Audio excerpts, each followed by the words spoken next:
इमाम जो है वो खुतबा ख़त्म कर रहा हो तो लोग मस्जिद में आ रहे होते हैं और फिर बहुत जल्दी निकलने की होती है।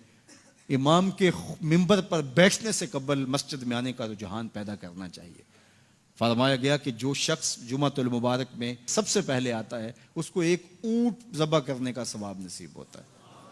जो उसके बाद आता है उसको एक गाय ज़बह करने का, फिर एक बकरी, और जब इमाम मिंबर पे बैठ जाता है फिर रुफ़े अल कलाम कलमे उठा ली जाती हैं। फिर उसके बाद आम जो सवाब है वही मुरतब होता है, वो जो ख़ास सवाब है अव्वलियत का वो फिर उठा लिया जाता है। इसलिए कोशिश करें, मैं समझता हूँ इसमें हमारे खुतबा का भी बहुत कसूर है कि बाज़ का मिंबर से कोई मरबूत गुफ्तगू नहीं मिलेगी, कोई मुनज़्ज़म कलाम नसीब नहीं होगा और कोई बामकसद बात लोगों तक नहीं पहुंचाई जाएगी तो लोगों की दिलचस्पी नहीं होगी, लोग फिर देर से आएंगे। एक तो ये बात भी है, लेकिन दूसरी बात यह है कि हमारे यहाँ अमूमी तौर पे इज्तिमाई रवैया यह है कि मस्जिद में देर से जाने का फैशन, तो इस फैशन पे ना चले, बल्कि इमाम और ख़तीब के मिंबर पर बैठने से कबल जितना वक्त गुजरेगा आके बैठ के तिलावत करते रहें, ज़िक्र व फ़िक्र में मशगूल रहें। जितनी देर आपको इंतज़ार करना पड़े ये आपके लिए खैर व बरकत का ज़रिया है। और फिर आएँ और पूरी गुफ्तगू सुने और उस गुफ्तगू का यकीनन नतीजा आपकी ज़िंदगी में मुरतब होगा। और अगर आप समझते हैं कि मैं बहुत ज़्यादा मसरूफ़ हूँ और कोई आपको काम है तो शरीयत ने आपको इजाज़त दी है कि आप लेट भी आ सकते हैं। लेकिन इज़ा नूदिया लिस्सलाति मिन यौमिल जुमुअति फ़स्अउ इला ज़िक्रिल्लाहि वज़रुल बै, वो हुक्म दिया गया जब जुमे की अज़ान पुकारी जाए तो उसके बाद फिर आप कारोबार नहीं कर सकते, फिर कारोबार करना हराम हो जाता है आपके ऊपर। वज़रुल बै, फिर खरीदो फरोख्त छोड़ दो, फिर तुम चल पड़ो अल्लाह के जिक्र की तरफ, फिर तुम्हारे ऊपर लाजिम है कि तुम जिक्र की तरफ चल पड़ो।